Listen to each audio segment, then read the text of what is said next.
It's a really easy one for me. I'm gonna go with broadcast news. Both the writing, James L. Brooks in his prime, but also all three of those performances, William Hurt, Albert Brooks, Holly Hunter, are three of the best comic performances I've ever seen. I tried to like steal it for Forgetting Sarah Marshall, but one of the things that really struck me from that movie is that in a lesser movie, one of those guys turns out to be a villain. So the choice is really clear. But in that movie, everyone's just living in their full humanity and life is complicated. And so everything that we've tried to do writing-wise on Shrinking and stuff I write is kind of that model. Oh, the thing that made me want to work in show business was I Love Lucy and watching Desi Arnaz's life as Ricky Ricardo, doing a show at night and having all day free. Before even considering comedy versus anything else or theater or film or whatever it was, I wanted to work at night in some kind of nightclub and not have anything to do during the day. And I accomplished that and then started this TV show where I have to work all day. For some reason, the movie Birth with Nicole, as in Kidman, was like incredibly captivating to me. And I weirdly reference it a lot. I feel like that era of American indie filmmaking was very seductive to me. For sure, Macaulay Culkin, Home Alone. River Phoenix, Random Movie, A Night in the Life of Jimmy Reardon. In RoboCop 2, there is a kid about 12 years old that plays a drug kingpin that dies on a pile of money, Scarface style, and that performance as well. When I turned on the first TV I ever owned at age 21, and it was the Dick Van Dyke Show, and Dick was literally tripping over the ottoman as I turned it on, is what made me want to become an actor. Honestly, it's probably Home Alone. I think because it's one of the first movies I saw where like a kid was the star. It almost seemed like it was written by a kid. And I remember after I saw Home Alone is when I first started trying to write a movie. I like movies with kids beating up adults.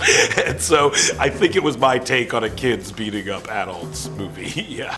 I have a little dog named Dash, who's my perfect boy.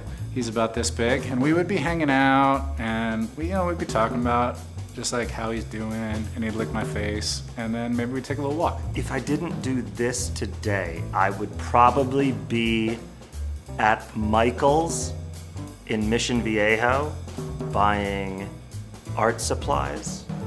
There's been a request to make a car out of cardboard. I'm not sure exactly what it's supposed to look like, but we have an arts and crafts request from our son to make a car out of cardboard. I asked him if it should have a steering wheel, and he said no. And he got quite upset at that. The weekends are mostly driven by the kids. So, yeah, that's gonna be a play date. That's gonna be if you can link up with kids your kids like, as well as parents you like, that's a home run. When I have a day off, I am usually surrounded by Mary, at least 3 or 4 out of my 4 kids, and at least 3 or 4 out of my 5 grandchildren. So, eat, drink, be happy with them. I would hang out with my wife and my dog, and we'd maybe do pottery in our garage and watch, we were watching The Valley and The Valley After Show this morning, and so we probably would have continued to do things like watch reality television throughout the day. We would hang around our house and watch reality TV and then do pottery probably. I always bring a coffee maker to every set that I'm working on because I like to leave no trace. I don't like to ask people for things. I like to show up, do acting, and disappear into the night like a phantom. What's the thing I ask for in my trailer? I'm more of a wallet, keys, phone kind of person. It's not that I'm not difficult. That's not how it manifests. I ask for like 1 sugar-free Red Bull, and then after I'm done with whatever it is, I like to drink 1 non-alcoholic beer.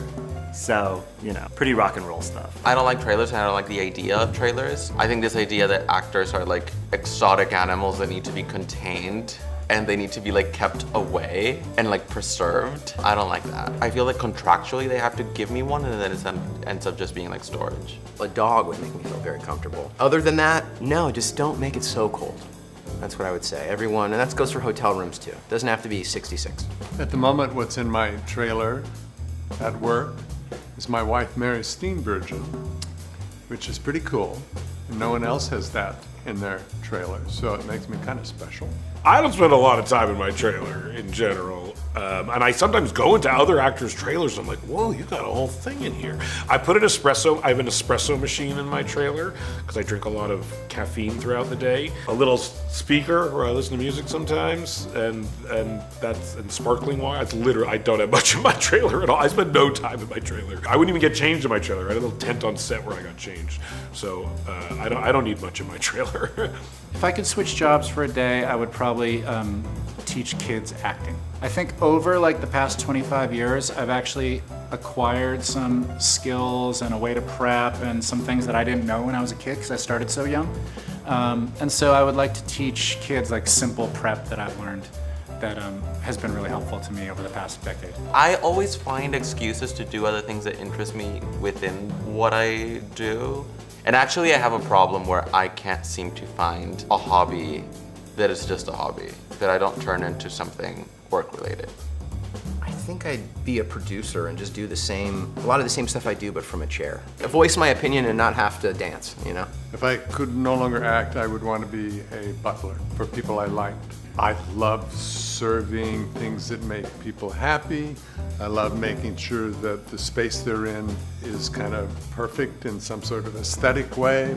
I once went on a police ride-along, and it was the worst, most terrifying night of my life. So not be a cop.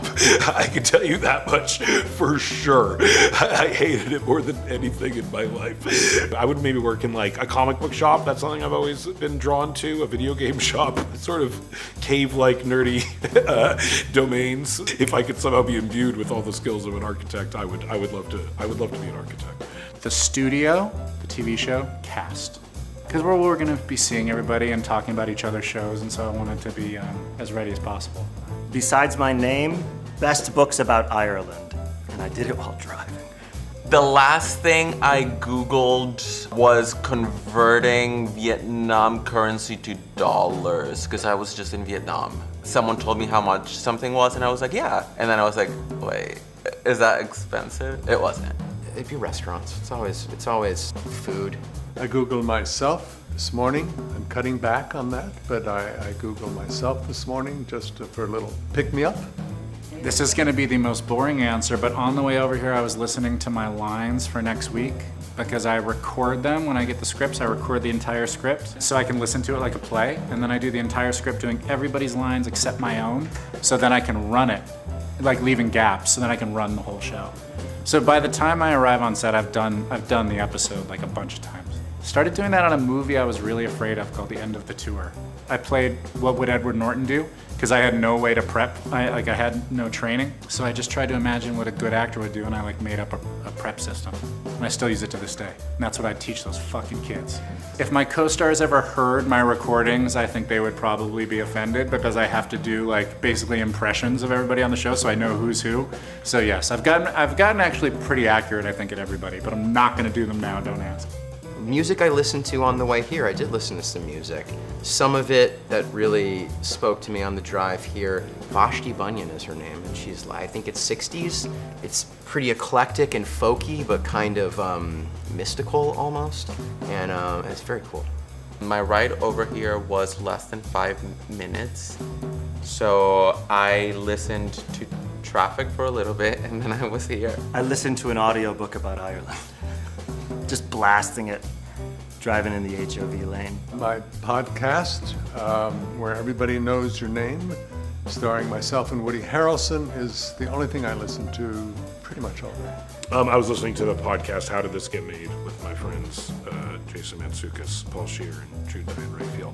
And I listen to it a lot. And it's funny because I'm good friends with them, but I don't even think they know the extent to which I have their voices in my head. It's pretty weird. Yeah.